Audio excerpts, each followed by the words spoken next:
द्वंद्वातीतं गगनसदृशं तत्त्वमस्यादिलक्ष्यम् एकं नित्यं विमलमचलं सर्वहि साक्षिरूपं भावातीतं कमलनयन भावातीतं त्रिगुणरहितं सद्गुरुं तं नमामि। सद्गुरुनाथ महाराज की जय। सदाशिव समारंभां शंकराचार्य मध्यमाम् अस्मदाचार्य पर्यन्तां वंदे गुरु परंपरां वंदे गुरु परंपरां वंदे गुरु परंपरां। जयांचे करिता स्मरण होय सकल विद्यांचे अधिकरण ते वंदूया मी श्री चरण श्री गुरूंचे। सद्गुरुनाथ महाराज की जय। परमपूजनीय डॉक्टर काकांना नमस्कार करते। परमपूजनीय माझे श्री गुरु सुनील दादा लुले यांना नमस्कार करते, त्यांच्या चरणी लोटांगण घालते। शैलाताईला आणि राजूभाऊंना नमस्कार करते। आपण सगळे ज्येष्ठ आणि श्रेष्ठ साधक आहात। आपणा सगळ्यांना श्रोते, आपण जगदीश मोते, आपणाला सगळ्यांना नमस्कार करते आणि आजचे चिंतन सुरू करते। काल आपण 2 ओळ्या बघितल्या की आत्मा आपणपणे असतो, देह संगे विकारतो आणि स्वाभिमाने भरी पडतो भलतीकडे।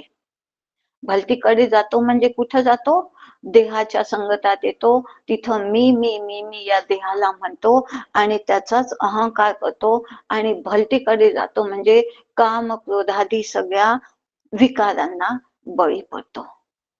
आणि हाच मुद्दा पुढे समर्थांनी चालवलेला आहे। बरी संगती सापडली तैसी उसास गोडी आली, विषवल्ली फाफावली घातकी प्राणी। आणि पुढे म्हणतात 18 भार वनस्पती गुण सांगावे ते किती, नाना देहांचे संगती आत्मयास होय। हा आत्मा कसा आहे? निर्गुण आहे, निराकार आहे, निरवयव आहे। पण तो या देहाच्या संगतीत आला आणि फोफावला। आणि त्याचं कसं झालं बघा, म्हणतात की बरी संगती सापडली तर उसासारखं गोड पण आलं, आणि तीच जर विषवल्ली म्हणजे वाईट संगती सापडली तर तो घातकी होऊन जातो। म्हणजे तुमच्या आमच्यासाठी जो या आत्म्याचं विसर पडून बऱ्या संगतीत गेला म्हणजे सत्संगात गेला तर छान, त्याला उसासाचा गोडवा। आणि जर तो कदाचित त्याच्या प्रारब्धाने वाईट संगतीत गेला तर तो हा घातक करून बसतो, म्हणजे स्वतःच घातक करतो आणि जन्म मृत्यूच्या चक्रात फसतो। आपण बघितलं आहे, नर जन्माचे लेणे अकस्मात ये भाग्याने, तेथेची ब्रह्म जाणणे नियोजित। ह्या नरदेह घेऊन आपल्याला ब्रह्म जाणायचं आहे आणि हे ब्रह्म जाणण्यासाठी सत्संग धरला। ह्या आत्म्याच्या ह्या देहाच्या संगतीत येऊन आत्म्याने मी कोण आहे? मी आत्मा आहे आणि तो मी देह धारण केल्यावर मी संगतीत जातो आणि जर ती बरी संगती मिळाली तर सत्संगामध्ये गेलो तर मग माझं बरं होते। म्हणजे काय? मी जन्म मरणाच्या चक्रातून सुटतो। आणि जर मी वाईट संगतीत गेलो म्हणजे संसाराच्या संगतीत गेलो तर माझं वाईट होते, म्हणजे जन्म मरणाच्या चक्रात मी फसते। याच अर्थाच्या समर्थांनी मनोबोधामध्ये 2 श्लोक दिलेले आहेत बघा। जयाचे निसंगे समाधान भंगे अहंता अकस्मात येऊन लागे, तये संगतीने जने कोण गोडी, जे संगतीने मती राम सोडी। जय श्रीराम। मने कल्पिता विषयो सोडवावा, मने देव निर्गुण तो ओळखावा, मने कल्पना कल्पना ते सदावी, सदा संगती सज्जनाची करावी. श्रीराम. बिलकुल ह्याच ओवीला धरून ह्या 2 श्लोकांमध्ये समर्थांनी आपल्याला उपदेश केलेला आहे. आणि आपल्याला सगळ्यांना माहित आहे की मनोबोधा हा आणि दासबोध हे सारखेच आहेत. मनोबोधाचाच विस्तार म्हणजे दासबोध आहे. आणि हेच इथं त्यांनी समजावून आपल्याला सांगितलं आहे की बऱ्या संगतीत गेला आणि वाईट संगतीत गेला तर कसं होते. तर वाईट संगतीत गेला म्हणजे तो जयाच्या निसंगे समाधान भंगे, म्हणजे सुख दुःखाला बळी पडला, संसारात रमला आणि वासनेमध्ये, विषयांमध्ये, कामनेमध्ये रमला. काम, क्रोध, लोभ, मद, मत्सर ह्याला बळी पडला. हे रिपू सांगितलेले आहेत. रामायणामध्ये सुद्धा म्हटलं आहे, काम, क्रोध, मद, लोभ सब नाथ नरके पंथ, सब परिहरी परिहू भजही जही संत. ज्या सगळ्या संतांनी श्रीरामाला भजलं आहे, हे मानवा तू पण त्या रामाला भज आणि स्वतःच कल्याण करून घे. ह्या सगळ्यांना सोडून दे. आणि सुख किंवा दुःख हे आपण का, हे सुख म्हणजे काय आहे, हे काम आणि क्रोध का आले. आपले जे कामना आपण करून बसलेले आहोत त्याच्या अनुकूल संवेदना आणि त्याचा आवेग आला की कामनेला लोभ तयार होतो आणि प्रतिकूल संवेदनांना आवेग आला की क्रोध येतो. आणि हा एवढा बळावतो की मनुष्य देहाचं सगळं नायनाट करून टाकतो, सगळं काम बिघडवून टाकतो. आणि हे इथं त्यांनी म्हटलं आहे की या वासना म्हणजे काय, वास अधिक ना, जिथं भगवंताचा वास नाही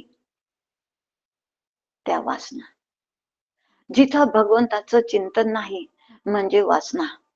आणि वास नाही म्हणजे कशाचा वास आहे, भगवंताचा वास नाही तर विषयांचा वास आहे, कामनांचा वास आहे.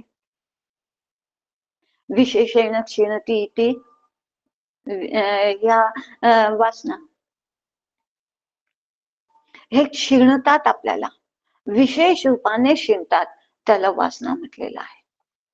आणि त्या आपल्याला इतक्या शिंतात, ह्या कामना, इतक्या इच्छा कामना एवढ्या बळावतात आणि ह्याच इच्छा आपल्या मनावर संस्कार करून राहतात, कारण ह्या वाईट संगतीत गेलेल्या आहेत.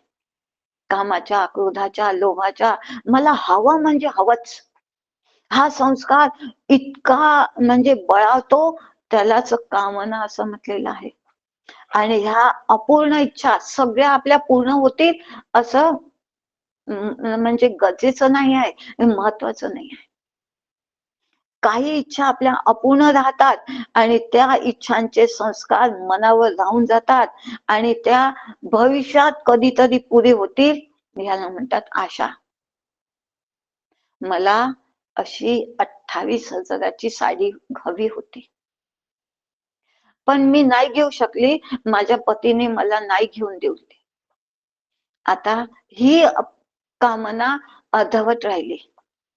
मग मी काय म्हणते, आता माझा मुलगा मोठा झाला आहे, त्याला नोकरी लागली, कमाईचा झाला की तो मला जरूर घेऊन देईल, आशा.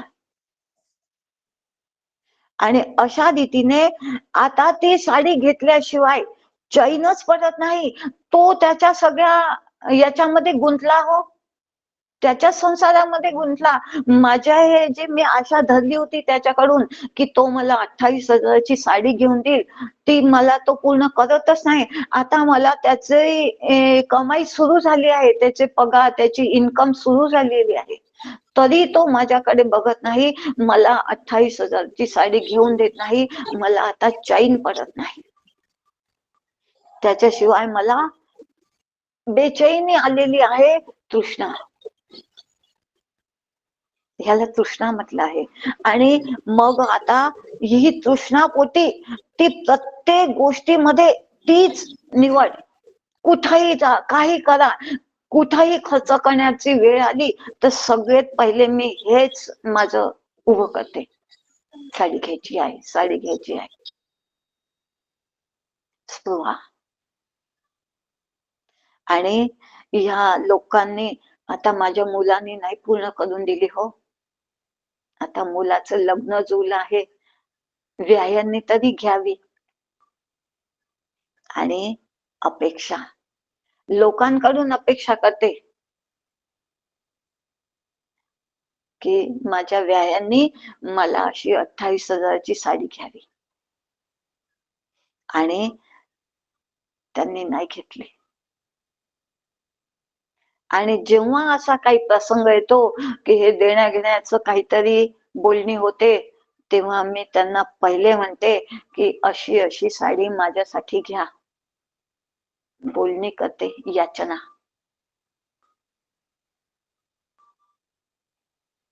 समर्थ म्हणतात आपण विचार करावा हो.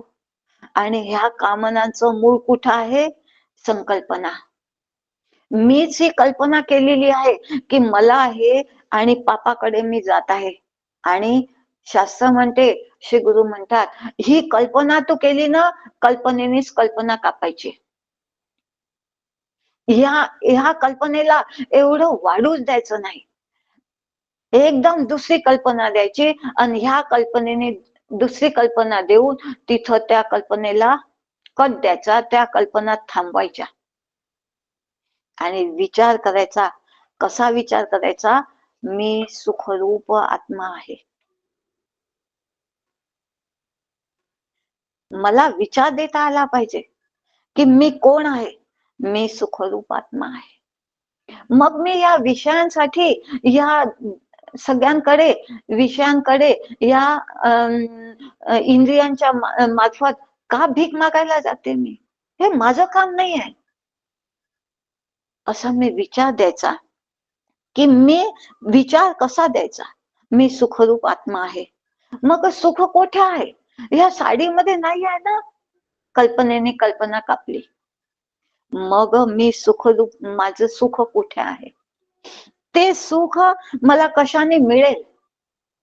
जर मी विचार दिला की ह्या साडीमध्ये ही जी संकल्पना आहे याच्यामध्ये सुख नाही आहे, तर मग कुठेतरी असलं पाहिजे ना ते. मग कुठं आहे, कशामध्ये आहे आणि ते मला कसं मिळेल? मी असं काय करू की मला कृतकृत्यता येऊन जाईल, म्हणजे दुसऱ्यांदा ते मिळवण्याची, एकदा जे कृत्य मी केलं मग दुसऱ्यांदा ते करावं नाही लागत, म्हणजे कृतकृत्यता झाली. अशी कृतकृत्यता, मी असा विचार मला द्यायचा, म्हणजे कल्पनेने कल्पना मिटवायची. मग आता मी विचार दिला की ते सुख, तो सुखरूपता कशी आहे? सुखरूपैसा कोण? माझ्या पांडुरंगासारखा. शास्त्राला धरून, श्री गुरूंच्या बोधाला धरून आता विचार करत आहे. पहिले मी विषयांसाठी, या इंद्रियांच्या भोगांसाठी भीक मागत होते. आता मी योग्य मार्गावर झालेली आहे. सुखरूपैसा कोण? माझ्या पांडुरंगासारखा. आणि मग ते कुठे आहे? तो सुखाचेही सुख श्रीहरिमुख. सगळे संत शिकवतात, तू यांच्या जवळ जा, सुखाचेही सुख श्रीहरिमुख. आणि तिसरं, ते कसं मिळेल? कुठे मिळेल? ते हे परब्रह्म विटेवरी उभे. अरे तिथं उभा आहे ना तो, कमरेवर हात देऊन माझीच वाट बघत आहे. आणि मी त्याच्याकडे न जाता या विषयांच्याकडे भीक मागत फिरत आहे. आणि मी सच्चिदानंद स्वरूप आत्मा आहे. शांत. अशा रीतीने मी स्वतःला इंद्रिय आणि विषयांच्या यांना प्रकाशमान करणारा आत्मा आहे, तो आत्मा मी आहे, हा विचार मी माझा जीवात द्यायचा. आणि जीव विषयांचे सेवन करतो त्यावेळी त्याच्यामध्ये आसक्ती तयार होत असते. आणि हे आसक्तीचं मूळ कुठं आहे? तर ते याच्यामध्ये लपलेलं आहे, पुत्र, स्त्री आणि धन. इथं याच्यासाठी या विषयांपासून मिळालेलं सुख हे पीडादायक आहे, असं साधना पंचकम मध्ये आचार्यांनी म्हटलं आहे की भव सुखे दोषानुसंधीयता. ह्याच्यामध्ये तू दोष बघा, हे सगळं तुला जे मिळालेलं आहे पापोघ परिधूयता. आणि त्याच्याच पुढे त्यांनी म्हटलं आहे भव सुखे दोषानुसंधीयता.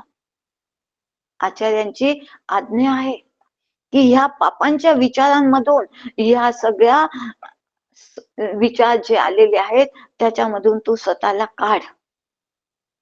हे पापांचे विचार तुमच्या आमच्यामध्ये येत नाहीत असं नाही आहे. पापांचा ओघ कमी करा. म्हणजे हे जसं आता उदाहरण दिलं की मला ते विषयांकडे ओघ होते, तो आचार्य म्हणतात तो ओघ कमी करा. हे जे विषयांकडे धाव आहे ती पापांकडची धाव आहे, ती मला कमी करायची आहे. आपलं जीवन अगदी सूत्रबद्ध असावं, सूत्री राहून खेळावे, जीवन करावे आनंदाचे आयतन. हे मला माझं जीवन ही जशी कल्पना सैराट धावते आहे, मना कल्पना धीट सैराट धावे. या सैराट धावलेल्या त्या कल्पनेला तया मानवा देव कैसे निपावे. मला तो खरा देव ओळखायचा आहे. या समासाचं आपल्याला धारिष्ट आपण समोर ठेवलेलं आहे की काहीतरी करावे, मिळवावे. असं काहीतरी मी मिळवावं ज्यामुळे या मनुष्य देहाचं सार्थक होईल. काहीतरी करावे असे जेणे होईल सार्थक. आणि हे सार्थक मिळवण्यासाठी हे माझं व्यावहारिक जीवन हे सूत्रबद्ध असावं, शास्त्रसंमत असावं, संतांनी सांगितल्याप्रमाणे असावं. जनी निंद्यते सर्व सोडून द्यावे, जनी वंद्यते सर्व पावे करावे.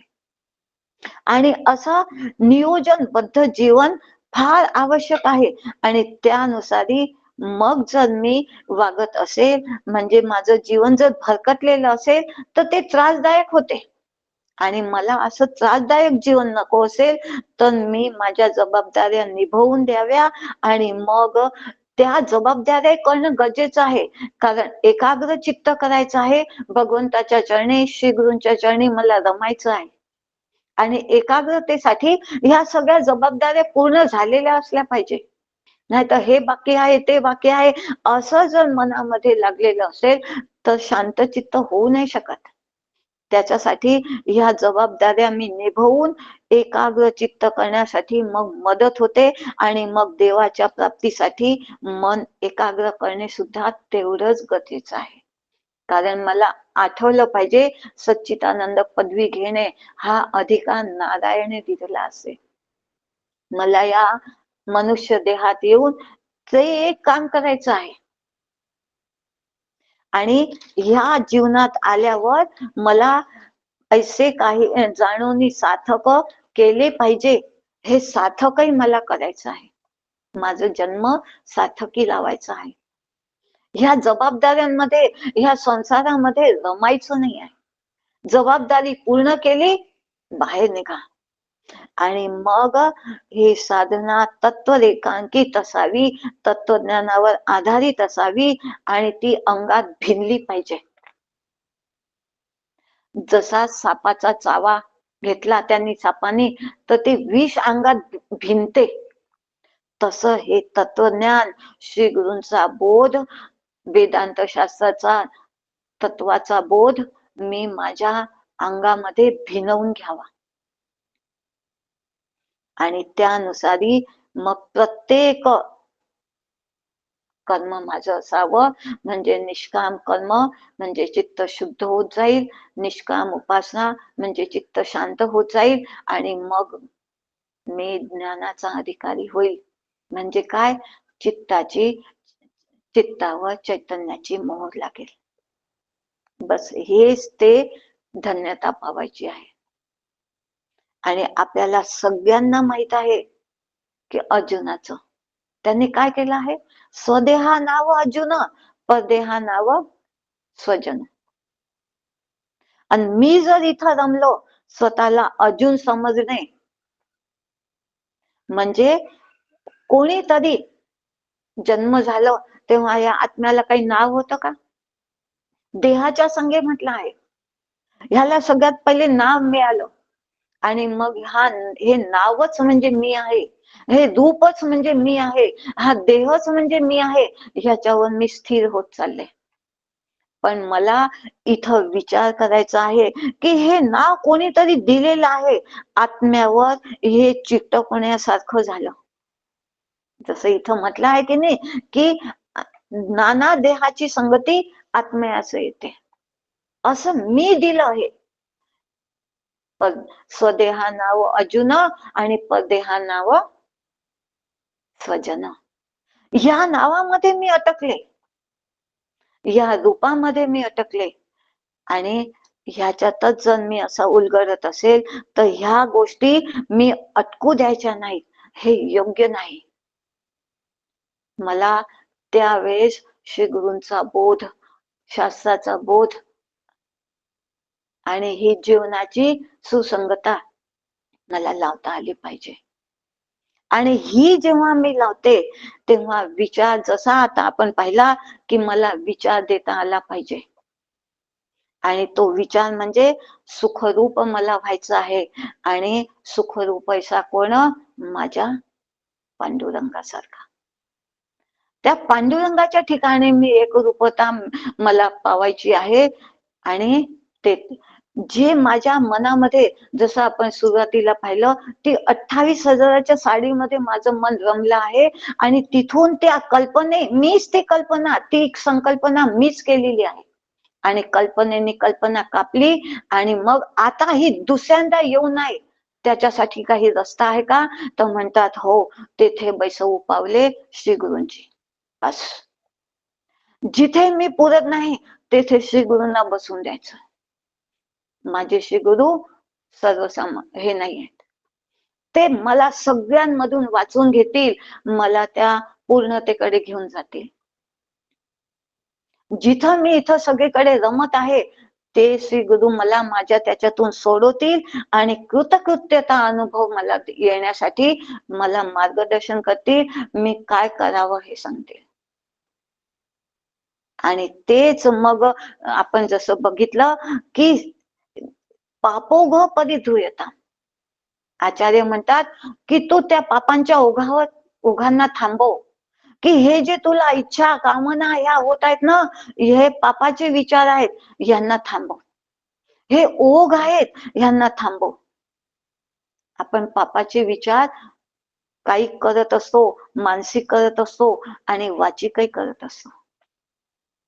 ह्या सगळ्यांना काही पाप करतो म्हणजे हिंसा, चोरी, व्यभिचार, मद्यपान वगैरे करत असतो. आणि वाचिक पाप म्हणजे खोटं बोलत असतो, अपशब्द बोलत असतो आणि फसवणुकीचे, कोणाचं मन दुखेल असं काहीतरी आपण बोलत असतो.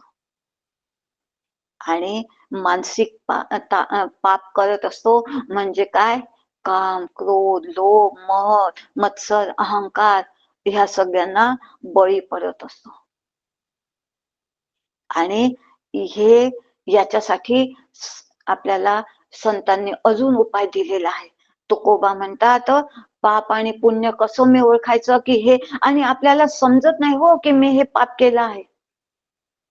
तर तुकोबा पाप आणि पुण्याची व्याख्या करून टाकतात. म्हणतात पुण्य परोपकार, पाप ते परपीडा. तू हे दुसऱ्यांना दुखवतो आहे ना, तेच पाप आहे. आणि सगळ्यांसाठी काहीतरी गोड बोल, ते आहे पुण्य. आणि मनुस्मृतीमध्ये म्हटलं आहे, धर्मापासून विचलित होणे म्हणजे पाप. काय आहे? धर्माच्या करिता आम्हास जगती रामाने धाडियले. ह्याच्यासाठी त्यांनी मला धाडलं आहे आणि मी इकडे रमलो. हे चालेल का हो? नाही. माझं गंतव्य काहीतरी केले पाहिजे सार्थक या जीवनाचे. हे सार्थकी लावायचं आहे, त्याच्यासाठी ही सगळी खटाटो. आणि याच्यानंतर गीता म्हणते काम एष क्रोध एष रजोगुण समुद्धवा. काम क्रोध हेच पापाचे मुख्य कारण आहे. आणि ह्याच्याही पुढे डॉक्टर काका म्हणतात आत्मस्वरूपापासून विचलित होणे, दूर होणे म्हणजे आत्मस्वरूपापासून या विचारांपासून दूर झालो, वेगळं झालं की पाप झालं. आणि म्हणजे वाईट संगतीत गेलो, घातकामध्ये गेलो. या ओवीमध्ये म्हटलं आहे ना, विषवल्ली फोफावली घातकी प्राणी. या घातकामध्ये मी गेलो म्हणजे काय, या आत्मस्वरूपापासून दूर गेलो म्हणजे संसारात रमलो, घातक होणारच आहे, माझ्यासोबत घात होणारच आहे. अशा रीतीने आपण मग काहीतरी उपाय केला पाहिजे की नाही. तर ह्याच्यासाठी आणि ह्या सगळ्यांचं निवासस्थान कुठं आहे, तर आपण सुरुवातीलाच बघितलं, आपली जे इंद्रिय आहे, मन आहे आणि बुद्धी आहे, यांना आवडता आलं पाहिजे. आणि त्याच्यासाठी स्त्री, धन आणि पुत्र, ह्याच्यासाठी आपण जास्त ह्याच्याकडे धावत असतो की माझ्या पुत्राचं, माझ्या स्त्रीचं, माझ्या धनाचं, ह्यामध्येच आपण रंगत असतो. आणि ह्याच्यातून स्वतःला काढायचं आहे, तर या इंद्रियांचं संयमन केलं पाहिजे. आपण उपवास करतो हो, एकादशी, हे आता गुरुवार सुरू झाले आहेत, छान सुरू आहे सगळं. आणि हे उपवास करतो म्हणजे काय, कधी कधी असं सांगावं असं वाटते, उपवास करायचं ना म्हणजे काय करायचं, एक दिवस स्वतःला मोबाईल पासून दूर ठेवायचं, व्हॉट्सअप पासून दूर ठेवायचं, इंस्टाग्राम पासून दूर ठेवायचं. आता ह्या जमान्यामध्ये हा उपवास सगळ्यात श्रेष्ठ आहे. आणि स्वतःला चिंतनात ठेवायचं. कशाच्या, आत्मतत्वाच्या. मी कोण आहे, ह्या चिंतनात स्वतःला ठेवायचं. आणि जर मी असं, मग काय करायचं, हे मोबाईल वगैरे हे सगळं बंद केलं, तर मग काय, कानी शुभची ऐकावे, नेत्री शुभची पहावे. कान तुम्ही घ्या ओ सुख, ऐका माझ्या विठोबाचे गुण, डोळे तुम्ही घ्या माझ्या, बघा माझ्या विठोबाचे मुख. घे घे माझे वाचे, गोड नाम विठोबाचे. हे मला करायचं आहे. आणि अशा रीतीने मी या इंद्रियांचं संयमन करायचं, उपवास करायचा. उप अधिक वास म्हणजे भगवंताच्या चरणाशी, श्री गुरूंच्या चरणाशी वास करायचा म्हणजे उपवास करायचा. आणि हा उपवास अशा रीतीने सदाचार हा थोर सांडून येतो, जगी धन्य तो मानवीत. हा सदाचार मी कधी, याच्यातही सगळं आपलं ध्येयच आपण पहिल्या दिवशी बघितलं आहे की जेणे जाणून सार्थकी केले पाहिजे कोणी एके. हे मला या जीवनाचं सार्थक करायचं आहे, त्याच्यासाठी हे सगळे उपाय मला करायचे आहेत. आणि ह्या उपायांसाठी हे सगळं सत्संग आणि श्री गुरूंची सेवा, बस. श्री गुरूंची सेवा म्हणजे काय, त्यांचे हातपाय दाबायला जाणं एवढीच आहे का हो? जे ते त्यांनी मला बोध दिलेला आहे, त्या आचरणावर मी वागत आहे का?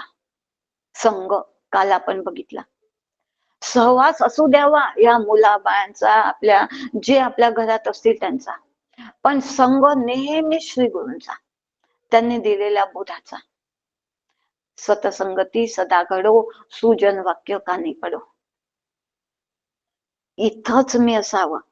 आणि हे जे वाईट सगळं येत आहे, आपल्याला सगळ्यांना माहित आहे की हा मनुष्य देह केव्हा मिळाला, पाप आणि पुण्य समसमान झालं आहे.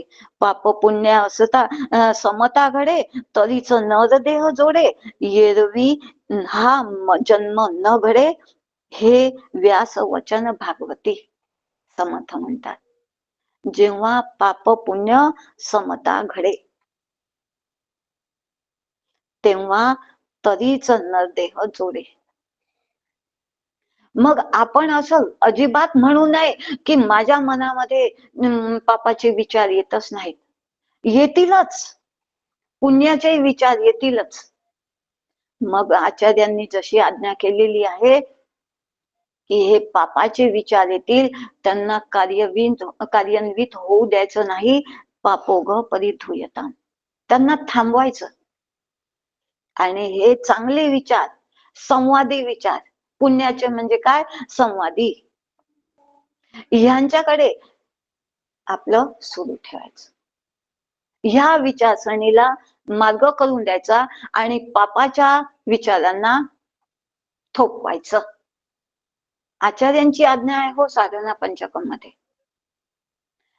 मला काय करायचं आहे, या घातकापासून वाचायचं आहे, तर आचार्यांनी शिकवण देऊन ठेवलेली आहे. ह्या घातकामध्ये जसं बरी संगती सापडली, जसं उसासी गोडी आली, मला बऱ्या संगतीत जायचं आहे. आणि ही बरी संगती म्हणजे सतसंगती, संतांची संगती, श्री गुरूंची संगती. आणि वाईट संगती, घातकी संगती म्हणजे संसाराची संगती, या काम, क्रोध, लोभ, मद, मत्सर यांची संगती. मला त्यांच्या संगतीत जायचं नाही आहे. ते येतील हे मान्य करावं. येतात माझ्या मनामध्ये वाईट विचार, पण मी त्यांना मार्ग द्यायचा नाही, हे पौरुषत्व मी करायचं. आणि त्याच्यासाठी श्री गुरूंनी दिलेले विचार, त्यांचे बोध त्यावेळेस मला आठवले पाहिजे. हे नुसतं वहीत किंवा पुस्तकात नाही, ते जेव्हा विचार येतील त्याच क्षणी काट्याने काटा जसा आपण काढतो, तशाच या विचारांना कापायचं. की हे विचार आले की हे वाईट विचार जेव्हा केव्हा येतीलच, तेव्हा श्री गुरूंचे विचार द्यायचे आणि त्या विचारांना साईडला करायचं, थांबवायचं. हे मला जमलं पाहिजे, तर मी व्यवस्थित आहे. आणि अशी आपल्या जीवनाची शैली, आपल्या जीवनाची घडी मी बसवून घ्यायची. 24 तासाची साधना, 10 मिनिट, अर्धा तास, 1 तास नाही हो, 24 तासाची साधना. अशा साधनेमध्ये मला राहावं लागते. त्याच्यासाठी श्रम, दम आणि कायिक, वाचिक, विवेक, वैराग्य म्हणजे मानसिक, हे सगळं मला आलं पाहिजे. साधना सांगितली आहे श्री गुरूंनी, ती मला करायचीच आहे. त्यांच्या संघामध्ये राहायचंच आहे. आणि हे करणं त्याच्यासाठी भागच आहे. कारण काहीतरी करावे सार्थक, मला या जीवनाचे सार्थक करायचेच आहे. मी पूर्ण निश्चय केलेला आहे की मला सार्थक करायचं आहे. आणि ह्या समासामध्ये हाच अभ्यास करायचा आहे आपल्याला. ह्या जीवनाचे सार्थक करायचं आहे, हा याचा गाभाच आहे. आणि त्याच्यासाठी सर्वदा सत्याचे पाळणे, सर्वदा पापाचरणे, सर्वदा सम्यक ज्ञाने दिसे आत्मा, समर्थ म्हणतात. तू असा सर्वदा सत्याचे पाळणे कर, सत्यच धरून ठेव. आणि सत्य काय आहे, तो एक परमात्मा, तो एक परब्रह्म, तेच आहे आहे आणि आहे. आणि अशा रीतीने तू पापाचरण पासून दूर राहशील आणि मग सम्यक ज्ञान तुला होईल आणि तुला आत्मा दिसेल. सम्यक ज्ञान म्हणजे ते तत्वज्ञान, ते आत्म्याचे ज्ञान, जे श्री गुरूंनी म्हटलं आहे की तू ब्रह्म आहेस. आणि मला पहिले ज्ञान नव्हतं, तर मी म्हणत होते मी आई आहे. आणि आता असं जेव्हा मी वागायला लागली, तेव्हा मला ते ज्ञान झालं की हो, त्यांचं म्हणणं बरोबर आहे, माझं म्हणणं चूक आहे. आणि हे ज्ञान मला झाल्यावर आत्मा दिसे, मी तो आहे. हा आत्मा दिसला. इंद्रियांची सहज प्रवृत्ती जी उठत होती, 28,000ची साडी, आता ती आवरणं, त्याच्यावर नियंत्रण ठेवणं मला येते आहे. आणि त्याच्यासाठी हे संयोग ज्ञान म्हणजे संशय विपरीत ज्ञान. आता मला अजिबात संशय नाही आहे. पहिले जेव्हा ते बोलले होते तेव्हा मला संशय येत होता, कारण मला आई होण्याचा अनुभव होता ना हो. मी ब्रह्म आहे हा अनुभवच नव्हता. आता मला सम्यक ज्ञान झालं आहे, म्हणजे संशय विपरीत ज्ञान झालं आहे. अजिबात आता मला श्री गुरूंच्या वाक्यांवर संशय येत नाही. माझे संशय मिटले आहेत. अशी माझ्या जीवनाची घडी मी बसवून घेतलेली आहे. सैराट वागणं नाही आहे. माझ्या जीवनाचं वागणं, माझं 24 तासाचं वागणं आता सैराट राहिलेलं नाही. ही घडी माझ्या जीवनाची मी बसवली आहे. त्याच्यामुळे घातकी जे म्हटलं आहे, त्या घातापासून मी आपोआप वाचून जाते. कारण श्री गुरु सोबत आहेत ना हो. माझा घात होणे शक्यच नाही. तेथे बैसवू पावले श्री गुरूंची. चित्तावर चैतन्याची मोहोर आणि ते आता पूर्ण स्वच्छ झालं आहे, शांत झालं आहे आणि तिथं श्री गुरूंची पावले बसवलेली आहे. आता भिण्याचं काही काम नाही. या रीतीने मनाला विषयांपासून दूर न्यावं आणि त्याच्यावर संयमन करत जावं आणि वृत्ती एकाच लेवलवर आणून ठेवावी आणि ती म्हणजे अधिष्ठान. वृत्ती जिकडे धावे न धावे पाठी. साक्षी होणे बघता स्वरूपी होय भेटे. या अधिष्ठान वृत्तीवर मी स्थिर झालेले आहे. अधिष्ठानावर माझी वृत्ती स्थिर झालेली आहे. त्यामुळे आता मला हे जमलं आहे. शास्त्र सांगते ते बोलून दाखवायचं नाही आहे. हे करायचंच आहे. कुठेही याची वाच्यता करायची नाही. हे याच्यात फार मोठा धोका आहे. आपण जर या संसारामध्ये आपल्या नातेवाईकांमध्ये मी असं करत असते असं बोलायला गेलं की धोका आला समजायचा. कुठं का तुमचं चुकलं की ते असंच का तुझे श्री गुरु, असंच का त्यांनी शिकवलं आहे, हीच का तुझी साधना आहे, म्हणून बोलायचं नाही. फक्त करत जायचं गुपित, सिक्रेट. हे आपलंच आपल्यामध्ये, इतरत्र कुठंही बोलायला जायचं नाही. की काहीतरी पापाचे विचार माझ्यामध्ये आले आहेत आणि हे पापाचे विचार मी जर माझ्या मैत्रिणीला किंवा नातेवाईकांना कुठं बोललेली असेल तर ते जेव्हा जेव्हा असे भेटतील तेव्हा तेव्हा ते मला त्याच नजरेने बघतील की हा असा पापी विचार करणारा आहे, वाईट विचार करणारा आहे. आणि त्यांना बघितल्याबरोबरही न कारण कारण काही नसताना सुद्धा मला ते पापाचे विचारांची डिव्हिजन होऊन जाते. ते विषय मला काही कारण नसताना आठवून जातात. ते पापाचे विचार की मी असे विचार केले होते आणि ह्या माझ्या मैत्रिणीजवळ मी बोलून दाखवले होते विनाकारण. काही गरज नव्हती त्याची, तरी ते आठवले आणि कदाचित मी घसरली होऊन त्या विचारांवर खाली इथून गेली तर सगळं काम बिघडून जाईल. म्हणून हे कुठंही वाच्यता करायची नाही, कुठंही बोलायचं नाही. आपणच आपल्या त्याला मार्ग देणं बंद करायचं. हा त्याच्यावर सरळ सरळ रस्ता आहे. आणि अशा रीतीने सद्गुरु कृपातेची किल्ली जेणे बुद्धी प्रकाशिली द्वैत कपाट उघडली एकसरे. ते गुरु कृपा करतातच हो. ते दयाळू आहेत, ते कृपाळू आहेत, ते प्रेमाळू आहेत. त्याच्यासाठी ते बसलेले आहेत.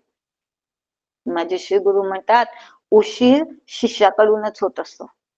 श्री गुरूंकडून कधी उशीर नसतात होत. ते तत्पर आहेत देण्यासाठी, हे ब्रह्मज्ञान ओतण्यासाठी, पण भांड चांगलं नाही आहे ना ग. चित्त शुद्ध नाही आहे, चित्त शांत नाही आहे, तर कसं ओततील ते? नालीमध्ये दूध नाही ओततायत, नालीमध्ये अमृत नाही ओततायत. त्यांची ती मर्यादा लागलेली आहे. आणि जसा मी असा तयार होते ते ओततातच, ते कृपा करतातच. आणि अशा रीतीने ईश्वर सर्वभूतानां हृदयेषु तिष्ठति. सर्वांच्या हृदयातील हा ईश्वर आहे, तो मला पहिले माझ्या हृदयात आहे हा दिसला आणि आता सगळ्या जगामध्ये तोच भरला आहे. माझ्या हृदयात असलेला ईश्वर माझ्या पापाची आणि पुण्याची फळं मला देत आहे. मग माझ्या जीवनामध्ये जे हे पाप आणि हे सुख आणि दुःखाचे क्षण येतात, तेव्हा हेच त्यामध्ये विचार आहेत, की माझ्या हृदयामध्ये आहेत तेच ईश्वर सगळ्यांच्या हृदयात आहे आणि मी जे हे सगळं केलेलं आहे याचे सगळे पाप आणि पुण्याचे फळ तो मला देत आहे. मग कोणाजवळ बोलायला जायचं? कोणाला सांगायचं माझ्या जीवाला मला ते घेणं आहे? आणि समर्थ म्हणतात मनात रे सर्व संचित केले तयासारखे भोगणे प्राप्त झाले. मग ह्याच्यासाठी ईश्वराकडे किंवा श्री गुरूंकडे भगवंताकडे काय कंप्लेंट करायची? तिथं हे विचार थांबवायचे की हे सगळं माझ्याच करणीचं फळ आहे आणि तिथं ह्या आत्मविचाराला दिलं की त्याचे परिणाम माझ्यावर होत नाही. जसा मुलगा उन्हाळक्या करून येतो आणि आईच्या पदराखाली मागे गेला की आई सगळं सांभाळून जातो, तसं असे काहीतरी विचार, असे काहीतरी वाईट विचार आले असतील तर मी तिथे जे श्री गुरूंची पावलं बसवली आहेत त्यामुळे हे सगळे थोपवायला, हे सगळे थांबवायला मदत मिळून जाते. ते सगळं सांभाळून घेतात. जिथं जिथं मी अटकते ते सर्व पूर्ण सांभाळून घेतात आणि तिथून मला सोडवतात. मी जो आहे जीव, वच्याठाने मी ईश्वर आहे आणि लक्षाठाने मी ब्रह्म आहे. आणि ही कल्पना मीच ईश्वर असेल, मीच ब्रह्म असेल, मग माझ्या जीवाचे म्हणजे पापाचे फळ आणि माझ्या पुण्याचे फळ कोण देत आहे? मीच मला देत आहे. मग दुसऱ्याला सांगण्याची काही गरज आहे का? ह्याच्यासाठी दुसऱ्याला कोणाला काही बोलण्याची काही गरजच नाही आहे. अशा रीतीने दोष देणं संपलं, दुसऱ्याला बोलणं संपलं तर बरंच शांत होऊन जाते, बरंच संपून जाते. चित्ताची शुद्धी आणि चित्ताची शांती झाली की ह्यापासून ते आत्मा दूर नाही, लांब नाही. बस चित्ताची चैतन्याला मोहर. आणि हेच तर शेवटचं स्टेशन आहे. सत्संगत्वे निसंगत, निसंगत्वे निर्मोहत्व, निर्मोहत्वे निर्मल तत्व, निर्मल तत्वे जीवनमुक्ती. हेच ते निर्मल तत्व आहे आणि हे मी माझ्या जीवनामध्ये उतरवलेलं आहे. पाप म्हणजे दुर्गंधी आणि पुण्य म्हणजे सुगंध. जिथे अशी स्वच्छता असते, जिथे असे चित्त शुद्ध आणि शांत असते तिथं दुर्गंधी नसतेच. मग हे पापाचे विचार येणं थांबूनच जातात. हो, ही दुर्गंधी येतच नाही. आणि ही दुर्गंध्यांपासून मला शुचिर्भूत व्हायचं आहे. म्हणजे आंघोळ वगैरे करून आपण बसून जातो, हो, पण आतमध्ये काम, क्रोध, लोभ हे सगळं आहे का भरलेलं? अंतर्बाह्य शुचिर्भूत होऊन मला पूजा करायला बसायचं आहे. तेथे बैसव पावले श्री गुरूंची, त्या पावलांची पूजा करायची आहे ना. हो, आणि तिथे अहंकार हा धूप जाळू. अहंकार अजिबात चालत नाही बरं. परमार्थामध्ये अहंकार हा वैरी आहे परमार्थाचा. हा जाळूनच टाकायचा आहे. जसं आपण काल बघितलं आहे, स्वाभिमाने भरी पडतो भलतीकडे. आता मला भलतीकडे भरी पडायचं नाही आहे. तर हा अहंकार पुन्हा त्याचं डोकं वर काढायला आलाच नाही पाहिजे. त्याचा धूप जाळून टाकायचा श्री गुरूंच्या पुढे. एकदा तो जळला की मग झालं. आणि मग स्वतःला शास्त्राभिमुख, साधनाभिमुख, आनंदाभिमुख ठेवलं की यत्किंचितही चिंता करण्याची गरज राहत नाही. काही काळजीच नाही. कोणी निंदा अथवा वंदा, आमचा स्वहिताचा धंदा, आमचा अद्वैताचा धंदा, आमचा आत्महिताचा धंदा. काहीतरी केले पाहिजे सार्थक. हेच मला या अधिष्ठानावर, या विचारांवर मला स्थिर व्हायचं आहे. मला हे जीवन सार्थकी लावायचंच आहे. आणि त्याच्यासाठी या ओळीमध्ये जे म्हटलं आहे की 18 भार वनस्पती, आणि त्याचे किती गुण सांगावे, किती. मग ह्या सगळ्या मी स्वतःला असं जेव्हा स्थिर केलेलं आहे, मग कितीही 18 भार म्हणजे कितीही गुण, कोणी सत्वगुणाचं येऊ, कोणी रजगुणाचं येऊ, कोणी तमगुणाचं येऊ, माझ्यावर त्याचा परिणाम होत नाही. तमगुणाचे येतील, आळस, प्रमाद, झोप ह्याने भरलेले, त्याच्या संगतीत मी जाणार नाही. रजोगुणाचे येतील, चंचलत्व देण्यासाठी, चला आता ख्रिसमसचे सेल लागलेले आहेत, 28,000ची साडी तिथं मिळतच आहे. पण शांत, हा ओघ आता आवडता आला आहे. रजोगुणाचं त्या चांचल्यामध्ये नाही जात. सत्वगुण, कोणी शांत बसा, हे करा, ते करा, ते सुद्धा नाही. शुद्ध सत्व ह्याच्याकडे वाटचाल झालेली आहे. सत्संग, नामस्मरण आणि परीक्षण हे सगळं बघत आहे.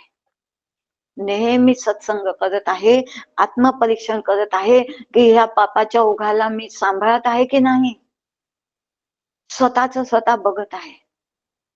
आणि आत्मपरीक्षण करत आहे, श्री गुरूंच्या बोधानुसारी वागत आहे की नाही. आणि असं करून ईश्वर जो आहे हा सगुणाचा, त्याचं दर्शन, डोळे तुम्ही घ्याव सुख, पहा माझ्या विठोबाचे मुख. उपासना त्या ईश्वराच्या आज्ञेमध्ये जीवन गाळत आहे. हे जे सुख दुःखाचे प्रसंग येतात ते माझ्या जीवनात त्या ईश्वराच्या नियोजनाप्रमाणे आलेले आहेत, आणि मी त्याला सामोरे जायचं आहे. कसं? आनंदाने. मंदाताई म्हणतात, मी प्रत्येक प्रसंगाला स्वागत करायला हार घेऊन उभी आहे. तसं मलाही त्यांच्याजवळ शिकलं पाहिजे ना हो, थोडं बहुत. अशा रीतीने स्वतःला ईश्वराच्या सगळ्या नियोजनाला सामोरे जायचं आहे. आणि ब्रह्मरूपतेची व्यवस्था श्री गुरूंनी करूनच ठेवलेली आहे. त्या एकरूपतेकडे ते मला नेणारच आहे, हा पक्का दृढ विश्वास चित्तामध्ये बसलेला आहे. ते ब्रह्मरूप आहेत आणि मला ते ब्रह्मरूप करणार आहेत. या विश्वासावर दृढ राहिलं की भलतीकडे, घातकाकडे मी जात नाही. आणि कुठं राहते? जैसी उसासी गोडी आली तशी मला गोडी आली, माझं जीवन आनंदाचे करावे आयतन. ह्या आनंदाच्या डोही, आनंद तरंग, असा माझं जीवन आनंदाचे तरंग झालेलं आहे, आनंदाचं डोह मी आहे. ह्याच्यामध्ये दुःखाचे कितीही मोठा बॉम्ब येऊन पडला, काही नाही होत. आपला नियम असतो, अग्नीचा कितीही मोठा गोळा असला तर पाणी पेट घेत नाही, तो त्याला विझवतोच. असा मी आनंदाचा डोह आहे. मग ह्या सुखाचे किंवा दुःखाचे कितीही लाडू किंवा दगड पडले, काही नाही. तरंग येतील पण त्याचं लाट होऊ देणार नाही. पापोघ परिधूयता, असं योग याग सिद्धी येणे नव्हे सिद्धी, वयाची उपाधी दंभ धर्म. या कशाकडेही न जाता रिकामा अर्धघडी राहू नये.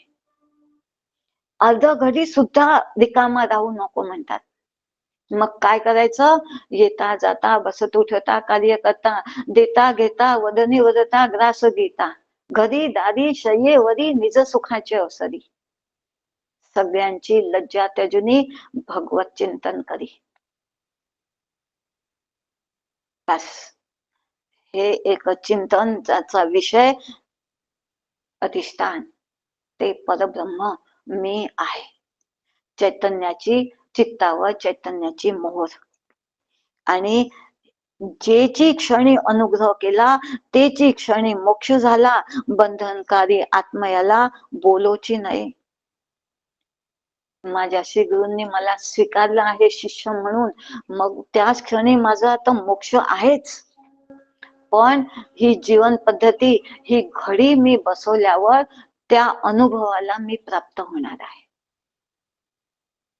जसा सुरुवातीला मला आई होण्याचा अनुभव होता, आता मला हा श्री गुरूंनी दिलेल्या मोक्षाचा, त्या अधिष्ठानाचा, त्या ब्रह्मरूपतेचा अनुभव यायला वेळ लागणार नाही. आणि हेची देही हेची डोळा, भोगी मुक्तीचा सोहळा. जसं काल सांगितलं, आता तो मी आत्मत्वे उरे. मी आता कसा उरलेला आहे? आत्मत्वाने उरलेला आहे. आता कर्तव्य झालेलं आहे. कर्तव्यतेची सरे तो मी आत्मत्वे उरे. देह यंत्र करकरे प्रारब्धावरी. हा देह जन्म याला, मरण याला, हे ईश्वराची नियोजनाप्रमाणे होईल तेव्हा होईल. पण मी आत्मत्वे उरलेला आहे. आता मला भिण्याची काही गरज नाही. चित्तावर चैतन्याची मोहर लागलेली आहे, त्यामुळे जन्म मरणाची भीती नाही. जन्म कोणाला येत असतो? वासनेच्या संगी जन्म घेणे लागले. आता हे वासना राहिलीच नाही ना चित्तामध्ये. साडीची तर अजिबात नाही राहिली. अशा रीतीने प्रत्येक कामनांवर, वासनांवर विजय मिळवला आहे. आणि ह्या जे इथं सांगितलं आहे, विश्ववल्ली फाफावली नाही फाफवली. बरी संगती लागलेली आहे. कशाची? उसाची. ते कोण आहेत? माझे श्री गुरु. त्या संगतीत हे सगळं जमलं. अशा रीतीने आपण आज 2 ओव्या पाहिल्या. उद्या पुढचा अभ्यास करूया. आज थांबूया. सगळ्यांना नमस्कार करते. श्रीराम, जय राम, जय जय राम. दादा मी नाम